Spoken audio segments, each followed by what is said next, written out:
ওর প্রথম ইউনিভার্সিটি লাইফের কাহিনী। সে ওই সময়টায় পড়াশোনা করতে যায়, আজ থেকে 5-7 বছর আগে আর কি। আচ্ছা, সে নয়নিতালে পড়াশোনা করতে যায়। আচ্ছা। তো যে জায়গাটা পড়াশোনা করতে যায়, সে বলেছে ওই জায়গাটা বেশ মানে একটু শহর থেকে দূরে, লাইক সাবার্ব টাইপের একটা এলাকা, মানে মুফাসসল শহরটা। আচ্ছা। তো স্পেশালি ওই জায়গায় যাওয়ার কারণ হচ্ছে ও যে সাবজেক্টে পড়াশোনা করতে, এটার জন্য নাকি ওই জায়গাটাই ভালো ছিল তার। ও যখন যায় ওখানে যাওয়ার জন্য, সারাদিন আপনার জার্নিতে চলে যায় ওর, এবং ও যখন ওখানে পৌঁছায় তখন প্রায় রাত 8-9 বাজে, এরকম একটা সময়। তো বাস থেকে নামার পরে ও দেখে যে বেশ জনশূন্য আর কি, কাইন্ড অফ লাইক মানুষজন একদমই নাই বলা চলে।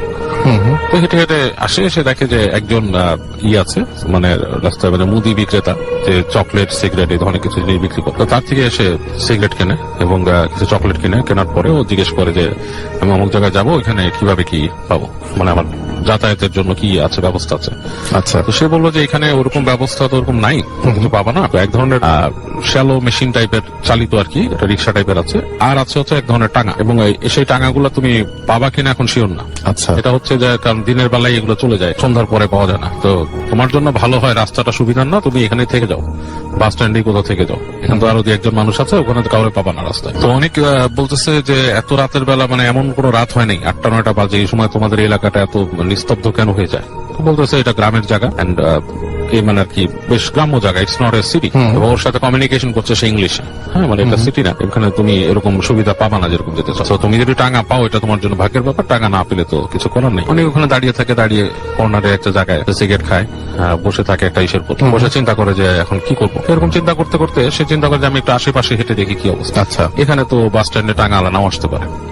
তো ও যেটা করে, ওর হাতের যে একটা লাগেজ ছিল, সেই লাগেজটা হচ্ছে আপনার ট্রলি লাগেজ, টেনে নেয়, ওটা নিয়ে সে হাঁটে। আচ্ছা। তো একটু সামনে যাওয়ার পরে ও হাঁটতে হাঁটতে যে দেখে যে দূরে মনে হচ্ছে ছায়ার মতো কিছু একটা দাঁড়ায় আছে গাছের ডিশে, দুই পাশেই গাছ, মাঝখানে মনে করেন যে আলো পড়তেছে, আকাশের আলো কিছুটা, মানে এমন কোন আলো না, মানে অন্ধকারে হালকা গাছের ওই চাঁদের আলোতে জায়গাটা একটু একটু আলোকিত লাগছে। আচ্ছা। এবং বেশ ঠান্ডা পড়ে গেছে তখন জায়গাটাতে, কারণ মানে ওই জায়গাটা মানে প্রধানত হচ্ছে শীতটা বেশি পড়ে, কিন্তু একটু যেহেতু সাবার্ব এলাকা, গাছগাছালি বেশি, শীতটা বেশি পড়ে। তো মানে বেশ টকটক করে কাঁপতে কাঁপতে হেঁটে হেঁটে ছায়ার দিকে যায়, যেখানে কি দাঁড়ায় আছে, ওটা কি মানে মানে কোনো বাসা নাকি, মানে হোয়াট ইজ দিস। তো কাছাকাছি আসতে দেখে সেখানে একটা টাঙা। আচ্ছা। টাঙা গাড়ি, ইটস লাইক ওর যেটা বলছে, এটা মানে পুরো ফুল ফ্রেজ একটা ঘোড়ার গাড়ি না, ঘোড়াই টানে এটাকে, ছোট টাইপের, মানে পিছনে কোচটা হচ্ছে এত ছোট, মানে হাইয়েস্ট একজন ঘোড়া, একটা ঘোড়া টেনে নিয়ে যাবে এটাকে, কাইন্ড অফ লাইক কলকাতায় একসময় যে আদম গাড়ি, এখন আছে কিনা আমি জানি না, আচ্ছা, ওরকম টাইপের আর কি। তো ওখানে যে দেখে যে ওরকম একটা গাড়ি আছে এবং তার সাথে ঘোড়াও আছে, কিন্তু মানুষ তো মানে খুব থতমত খেয়ে যায় যে ঘটনাটা কি, মানুষ নাই, টাঙা গাড়ি দাঁড়ায় আছে। তো কিছুক্ষণ বসে থাকে, একটু পরে সে হাতে সিগারেট শেষ হয়েছে, সিগারেটটাকে ফেলে দেয়, ফেলে দিয়ে পা দিয়ে নিভে ফেলে। তো সিগারেটটা ফেলে দেওয়ার কিছুক্ষণ পরেই দেখে যে ওইখানে মানে পাশে গাছগাছালি যে জায়গাটা, ওখান থেকে একজন মানুষ বের হয়ে আসছে, বের হয়ে এসে তাকে বলতেছে ওখানকার মানে লোকাল ভাষার সাথে হিন্দি মিশানো, কোথায় যাবে। ও বলে যে আমি তো অমুক জায়গায় যেতে চাই, তো তুমি কি যাবা নাকি? পরে বলছে যে ব্যাঠো, বসো পিছনে। ও কোনো কথা না বলে সুন্দর, মনে করে যে এর থেকে ভালো সুযোগ তো আর নাই, এই বাস স্ট্যান্ডে কিছু নাই, বাস স্ট্যান্ডের আশেপাশে কোনো হোটেলও নাই, কোথাও নাই, ওখানে বসে রাত কাটানো চলে যায়। তো বসে ওর যে ইটা ওই ইসে উঠে বসে তার লাগেজ থেকে খুলে সে পাতলা একটা সোয়েটার সে গায়ে দেয়। আচ্ছা। গায়ে দেওয়ার সময় তার হাতে ওই যে আপনার ছিল একটা ম্যাগাজিনটাও সে বের করে নেয় হাতে, মনে করে যে কোথাও যদি যে সে পড়তে পারে বা কিছু, মানে just to have something in his hand. Okay, এরকম একটা নিয়ে এসে বসে। তো বসে সে ওখান থেকে যাওয়া শুরু করে আর কি, টাঙা চালাচ্ছে। তো বেশ অনেক দূর যাওয়ার পরে ও দেখতেছে যে সামনে যে জায়গাটা, সেই জায়গাটাতে আপনার দুই পাশে গাছ নাই, বেশ প্রান্তরের মতো, মানে বেশ মাঠ টাইপের, এবং মানে চাঁদের আলোটা এমন ভাবে পড়ছে পুরো জায়গাটা ঝকঝক দেখা যাচ্ছে জায়গাটা। ও খুব এনজয় করা শুরু করে, হ্যাঁ খুব এনজয় করা শুরু করে। সে মনে করে যে মানে is a very nice thing to do, এই জায়গায় মানে জায়গাটা খুবই সুন্দর একটা জায়গা, তার এই যাওয়াটাই একটা সার্থকতা লাগতেছে। তো এরকমও যায়। তো টাঙ্গালাকে জিজ্ঞেস করে যে এখানকার পরিবেশ কেমন, মানে কিছু প্রশ্ন করার চেষ্টা করে লোকটা দেখা যাচ্ছে তার কথাবার্তা খুব একটা উত্তর দিচ্ছে না, এড়ায়, এবং ওই রাস্তার ঘোড়ার খুরের শব্দে আর ইসে মানে খুব চাপা পড়ে যাচ্ছে, আর বাতাস চলছে, খুব সময় বাতাস চলছে। তো এই সময় মানে এক সময় চুপি হয়ে যায় ব্যাপারটা কি। ওই জায়গাটা যখন পার হয় তখন দেখে যে সে আপনার আবার একটা এরকম তৈরি হচ্ছে রাস্তা, যেখানে দুই পাশে গাছ, এবং এইবারে গাছটা খুব ঘন হয়ে জন্মাইছে, মানে চাঁদের আলো প্রায় ঢুকতেছেই না, জায়গাটা বেশ ঘুরঘুরটি অন্ধকার। ওর বুকের মধ্যে কেমন একটা ছেদ করে উঠে, মনে হয় যে এই অন্ধকারে ঢুকে যাচ্ছে, কেমন জানি লাগে ওর কাছে। ইটস লাইক একটা কেভে বা আপনার যদি একটা ইসে প্রবেশ করে মানুষ, ধরেন একটা মানে টানেলে প্রবেশ করে, কাইন্ড অফ লাইক গাছের টানেল বলা যায়, তো ওখান থেকে ঢুকে যায় ঘোড়ার গাড়িটা। তো যখন সেখানে ঢুকে তখন না ও অলমোস্ট কিছু দেখতে পায় না রাসেল ভাই, যেটা হয় যে শুধু ঘোড়ার শব্দ শুনতেছে, ঘোড়ার খুরের শব্দ আর অন্ধকার, এবং অন্ধকারটা খুব জেঁকে বসতো। এই সময় ও মানে টের পায় ওর পেছনে কেউ, জাস্ট লাইক আমরা যদি রিক্সায় কেউ মানে আমরা পা দিয়ে উঠে কারো ঘাড়ের মধ্যে এরকম সুরসুরি দেই, কাইন্ড অফ লাইক দ্যাট, ওর ঘাড়ের মধ্যে শীতল কোনো স্পর্শ, লাইক খুব মানে আইস কোল্ড কোনো টাচ ঘাড়ের কাছে, এবং ও খুব চমকা উঠে লাফ দিয়ে উঠে হাত দিয়ে দেখে যে কিছু নেই, এবং তখন মনে হয় যে কেউ দুষ্টুমি একটা হাসি দিয়ে পাশে চলে আসছে, এরকম একটাই। তো ও খুব ভয় পেয়ে যায়, ও ভয় পেয়ে ও হাত দিয়ে ওই যে টাঙা চালাচ্ছে তার জামা চেপে ধরে, দেখে যে টাঙাওয়ালা বেশ চাপা হাসি দিয়ে কাইন্ড অফ লাইক মজা পেলে যেরকম আসে, কাইন্ড অফ লাইক দ্যাট, কেউ মজা করে যে কারোর সাথে আসে ওরকম হাসি দিয়ে বসে যে ব্যাটে রহ চুড়াইল হ্যাঁ, বসে থাকা চুড়াইল। তো ও তো এটার সাথে পরিচিত জিনিসগুলো, যেহেতু সে ভারতের ছেলে এবং সে ভারতের বিভিন্ন অঞ্চলের বিভিন্ন মিথ, চুড়াইল সম্বন্ধে আমি অনেকেই হয়তো শুনছে, চুড়াইল ইজ আমাদের বাংলাদেশে আমরা যেটাকে অনেকে শাকচুন্নি বলে, অনেকে পেতনি বলে, সামথিং লাইক দ্যাট, বাট ভারতে ওদের প্রচলিত আছে। অনেকেই চুড়াইল সম্বন্ধে অনেক কিছু আমাকে বিস্তারিত আরো বলছে, আমি নিজেও জানতাম, ওর কাছ থেকে আরো কিছু শোনা। ওরা যেটা আমরা অনেকে ডাকিনি বলি আমাদের এখানে, কাইন্ড অফ লাইক দ্যাট, এরা পথ দিয়ে আপনাকে নিয়ে যাবে, কোথাও চুবিয়ে মারবে, কখনো তারা আপনাকে ডিসগাইজ করে সুন্দর কোনো মেয়ে সেজে আসে, এরকম কাইন্ড অফ লাইক দ্যাট।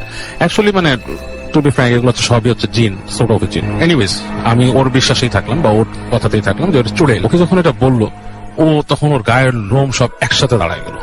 আচ্ছা, এবং মানে ওর মনে হচ্ছে যে আমি এখানে না থাকাটাই বেটার ছিল, মানে কেন আমি এখানে আছি, এরকম একটা বোধ তার মধ্যে আসলো। এবং যখন সে বোধটা পাইছে তখন তার মনে হলো ঠিক তার পাশেই কেউ বসে আছে সিটে, কোন নারী, এবং যতটুকু সে স্পর্শ বুঝতে পারতেছে তার শরীরের সাথে স্পর্শ, মানে তার কাপড়ের প্যান্টের সাথে তারই মনে হচ্ছে একটা বরফের টুকরা তার পাশে বসা। এবং মানে ও বলার মতো না, ইন দ্যাট পয়েন্ট ও যেটা করছে, ওর যে লাগেজ নিয়ে চিন্তা করছে যে আমি ওই গাড়ি থেকে লাফ দিয়ে পড়ে যাবো নিচে, বাট তখন সে মনে করছে এখান থেকে কোনোভাবে সরতে হবে আমাকে, হ্যাঁ এখান থেকে পড়লে তো আমি শেষ, মানে আমার এটা চিন্তা করে সে ওই মানে পড়ার চিন্তাটা মানে লাস্ট মোমেন্টে তার ওই জ্ঞানটুকু রাখছে যে সে ওখান থেকে পড়েনি, সে চিন্তা করতেছে যেখানে বেরিয়ে যায় কোনো মতে। তো ওই যে গাড়িটা যখন নাকি ঠিক ওই দূরে দেখতেছে লাইট, ওই টানেলের মতো জায়গাটা যখন পার হয়েছে সে তখন ওখান থেকে লাফ দিছে, এবং সে কোনো লাগেজ টাগেজ কিছু ছাড়াই লাফ দিয়ে পড়ছে। ওখানে পড়ে সেই জায়গাটা পড়ছে, দেখছে সামনে ধুধু মাঠ, লাইক প্রান্তরের টাইপের, দৌড়ানো শুরু করছে, দৌড়াচ্ছে, ওর বুঝতে পারতেছে ওর পিছনে কিছু আসতেছে কিনা, দৌড়াতে অনেক দূর পর্যন্ত গেছে, যে দেখছে যে একটা বাসার মতো, মানে কয়েক সারি বাসা ওখানে আর কি, এরকম মানে একতলা বাসার মতো আছে, সেখানে হয়তো বার্ন টার্ন গোয়াল টোয়াল আছে এরকম কিছু। তো ওখানে বাসার সামনে গেছে, তো ফিরে দেখে যে পেছনে একটা নারী মূর্তি আসতেছে। নারী মূর্তি কিভাবে বুঝছে, সে চুল উঠতেছে, চাঁদের আলোয় দেখতেছে, এবং মানে সেটা মানে খুব স্বল্প বসনা উড়ে আসতেছে, এবং মনে হচ্ছে মাটির থেকে মানে বাটিতে হেঁটে না, মানে মাটিতে বাতাসে সে ভেসে আসছে মাটির কাছাকাছি সময় ধরে, এবং ওর যখন খুব কাছে চলে আসছে তখন সে ওখানে জ্ঞান হারায় ফেলছে, তখন আর তার জ্ঞানটা থাকে না। তো পরবর্তীতে মানে ও জানে না কতক্ষণ সে বেহুশ ছিল, ওর হুশ ফিরে দেখে যে একটা ঘরের মধ্যে সে, এবং সেখানে আপনার বাতি জ্বলতেছে কম পাওয়ারের, একটা লোক, তার সাথে একটা মহিলা, তারা, এবং সে মহিলাকে দেখেও ভয় পাওয়া শুরু করছে, প্রচন্ড ভয় পাচ্ছে। তখন তাকে বলতে, কি হয়েছে তোমার, জিজ্ঞেস করতেছে, বলতেছে যে আমি তো আসছি, আমি বাইরের থেকে আসছি, ক্যালকাটা থেকে আসছি, এখানে এরকম সিচুয়েশন, কিছু বলতে পারছে আর কি। তখন তাকে বলছে যে এটা কিছু না, এখানকার রাস্তাঘাটে রাতের বেলা এরকম অনেক কিছু দেখা যায়, সো তুমি চিন্তা করো না, তুমি এখানে আসো আমাদের বাসায়টা, তুমি থাকো, তারপর তোমাকে সকালে আমরা পৌঁছায় তার ব্যবস্থা করবো। তো অনেকের রাতে খুব জ্বর আসে, মারাত্মক আকাশ পাতাল জ্বর, এবং সে তখন শুধু কষ্ট করে মানে বোঝাতে সক্ষম হয় ওদেরকে যে আমি যে কলেজে বা ইউনিভার্সিটি আসছি ওখানে একটু খবর দেন, ওখানকার কেউ এসে আমাকে নিয়ে যাবে, এবং আলটিমেটলি তারা এসে ওকে নিয়ে যায়। এবং ও ওখানে পরে ছিল বহুত দিন, ওখানে সে গ্রাজুয়েশনটা কমপ্লিট করছে খানিক, এবং ওই এলাকাতে এই ধরনের প্রচুর আরো মিথ আছে, এবং আরো এই ধরনের কিছু কাহিনী আছে। সে বলছে যে he can send me over letter on, যে ওইখানকার ঘটনা আরো যেগুলো আছে, সেটা মানে এই সাবার্ব এলাকা, কিছুটা পাহাড়ি টাইপের এলাকা হতে নাকি এই ধরনের জিনিস অনেক বেশি।